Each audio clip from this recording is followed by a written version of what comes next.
Oke, Assalamualaikum warahmatullahi wabarakatuh. Kami dari kelompok 7 di sini akan menjelaskan tentang intelijensi atau kecerdasan. Nama saya Arya Sidik, NIM 002. Yang kedua ada Nur Malasari, NIM 018. Dan yang terakhir adalah Muhammad Fikih, NIM 025.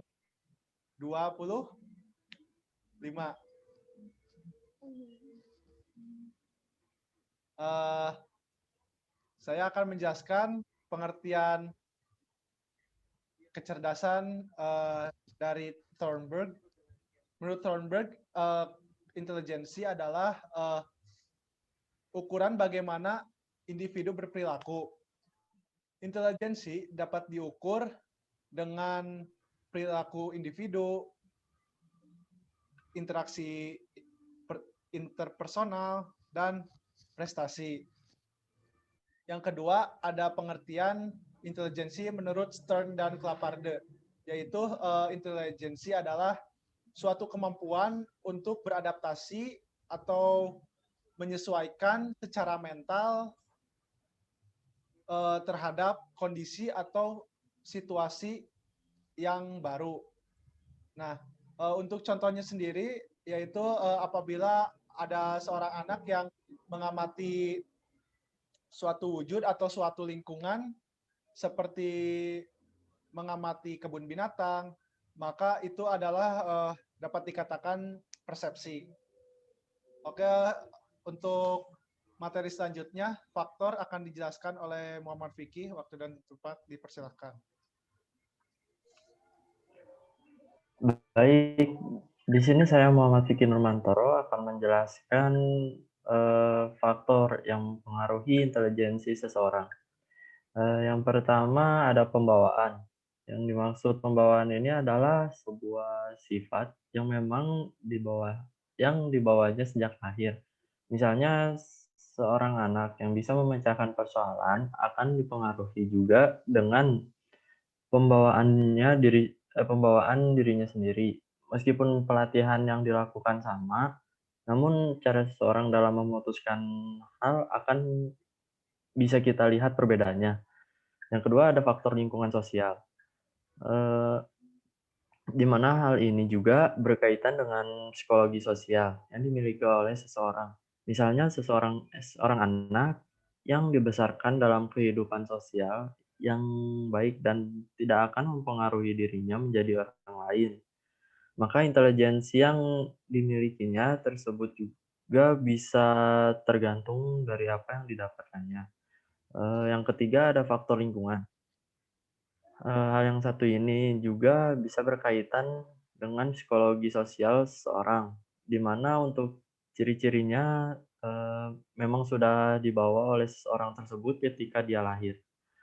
Psikologi di lingkungan akan sangat akan sangat berpengaruh dalam hal ini, di mana dengan adanya lingkungan bisa sangat mempengaruhi perubahan-perubahan yang ada di dalam diri seseorang tersebut. Yang keempat ada kematangan seseorang. Ketika anak-anak bisa memecahkan sebuah persoalan, tertentu bisa dikatakan bahwa organ tubuhnya sudah berkembang dengan matang. Tapi sebaliknya, jika seorang anak bisa dengan mudah memecahkan sebuah persoalan, tentu maka organ tubuhnya memang sudah matang, sehingga dalam hal ini akan berkaitan erat juga. Yang kelima ada usia. Usia merupakan salah satu faktor yang juga bisa sangat mempengaruhi intelijensi seseorang. Dengan usia yang cukup matang, biasanya tingkat intelijensi seseorang akan berbeda dengan anak yang belum memiliki intelijensi yang belum matang.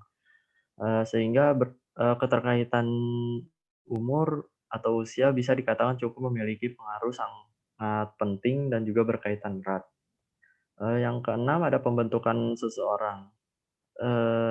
Hal ini bisa berkaitan dengan intelijensi lainnya adalah pembentukan seseorang. Karena dengan adanya pembentukan ini akan sangat mempengaruhi bagaimana seseorang dapat menilai tingkatan intelijensi yang dimilikinya. Misalkan saja sebuah pembentukan yang dilakukan dengan sengaja, biasanya dalam hal ini adalah peran dari sekolah, sedangkan pembentukan yang dilakukan secara tidak sengaja biasanya dilakukan di alam sekitar. Yang ketujuh ada minat seseorang. Untuk minat yang satu ini pastinya bisa diarahkan dengan sebuah tujuan yang berkaitan dengan adanya sebuah perbuatan yang berkaitan dengan dorongan pada seseorang dilakukan dengan motif tertentu. Ini juga bisa dikaitkan dengan adanya manipulasi dan juga eksplorasi yang dilakukan pada dunia luar. Bahkan lama-kelamaan juga bisa ditimbulkan minat pada diri seseorang sehingga mendorong seseorang juga agar bisa dan mau berbuat baik. Yang kedelapan ada kebebasan. Faktor yang satu ini bisa berkaitan erat dengan adanya sebuah kebebasan yang kita miliki. Misalkan dengan adanya metode yang dilakukan dalam melakukan pemecahan masalah dan juga, ketika kita memiliki hal-hal yang bisa dilakukan dengan penyesuaian dan juga kebutuhan yang kita miliki, seperti kebebasan menyatakan pendapat atau kebebasan berkumpul juga. Ya, selanjutnya akan dijelaskan juga, oleh rekan saya Nurmalasari. Ya, selanjutnya kita bakal ngejelasin tentang jenis-jenis dari kecerdasan itu sendiri. Nah, sebelum kita menjelaskan jenis-jenis, kenapa sih teman-teman harus tahu tentang jenis-jenis kecerdasan itu seperti apa? Karena ketika kita tahu jenis-jenis kecerdasan yang kita miliki, itu bisa menjadi acuan kita untuk nantinya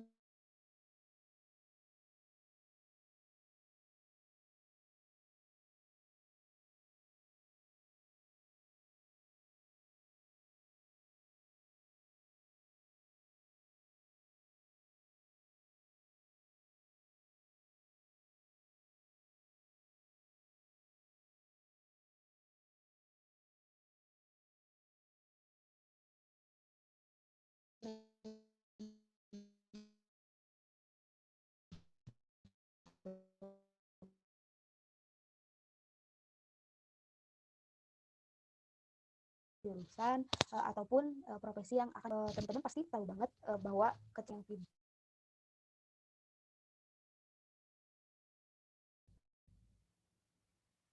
ya maaf tadi ada kendala sinyal, kita lanjutin aja. Jadi jenis-jenis kecerdasan itu ada 9 ya teman-teman. Yang pertama itu ada jenis kecerdasan linguistik.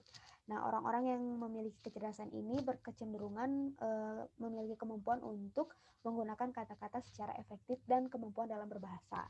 Nah, biasanya profesi yang cocok itu menjadi seorang pengacara, jurnalis, ataupun penyair.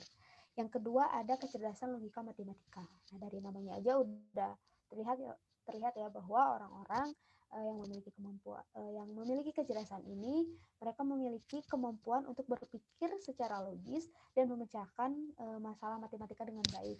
Biasanya profesi yang cocok itu sebagai seorang ilmuwan, akuntan, ataupun seorang programmer. Nah, yang ketiga itu ada kecerdasan kinestetik atau kecerdasan yang berkaitan dengan fisik seperti olahraga ataupun menari. Nah, tentu saja orang-orang yang memiliki kecerdasan ini cenderung lebih cocok untuk menjadi seorang atlet ataupun seorang penari. Lalu ada kecerdasan spasial. Nah, kecerdasan spasial ini berhubungan dengan imajinasi. Jadi orang-orang yang memiliki kecerdasan ini biasanya memiliki tingkat imajinasi yang tinggi. Biasanya pekerjaan yang cocok itu sebagai seorang arsitektur ataupun seorang desainer. Lalu yang kelima ada kecerdasan musikal atau kepekaan terhadap nada. Nah, tentu saja ya orang-orang yang memiliki kecerdasan ini dia biasanya memiliki kepekaan terhadap nada sehingga sangat cocok untuk menjadi seorang pemusik ataupun pencipta sebuah lagu. Lalu ada kecerdasan eksistensial atau keingintahuan yang tinggi. Jadi bagi orang-orang yang memiliki kecerdasan ini sangat memiliki keingintahuan yang tinggi. Jadi, ketika orang-orang di sekitarnya berpikir bahwa ini tuh tidak terlalu penting untuk dipertanyakan, tapi untuk dia itu menjadi sesuatu hal yang menarik. Makanya orang-orang yang memiliki kecerdasan ini cenderung lebih cocok menjadi seorang filsuf. Lalu ada kecerdasan naturalis atau kemampuan mengenali alam sekitar.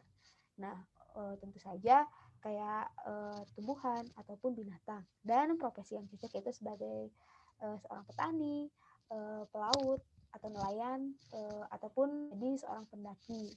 Lalu yang kedelapan ada kecerdasan interpersonal atau kemampuan berkomunikasi secara baik dan kemampuan untuk beradaptasi serta mengenali lingkungan dengan baik, mengenali lingkungan sosial ya tentunya. Nah, orang-orang yang memiliki kecerdasan ini tentu saja cocok untuk menjadi seorang psikolog ataupun menjadi seorang presenter karena kemampuan berkomunikasinya yang baik. Lalu ada juga yang terakhir kecerdasan interpersonal atau mengenali diri sendiri dengan baik. Nah, biasanya orang-orang yang memiliki kecerdasan ini itu memiliki semangat yang tinggi. Mereka itu sangat gigih dalam berusaha dan bekerja keras. Nah, biasanya pekerjaan yang cocok itu menjadi konselor, edukasi, ataupun teolog. Nah, sebegitu pentingnya kita mengenali kecerdasan kita, sehingga semoga apa yang kita paparkan, yang kelompok kita paparkan itu bisa bermanfaat untuk teman-teman yang nonton. Jadi sekian dari kelompok kita. Wassalamualaikum warahmatullahi wabarakatuh.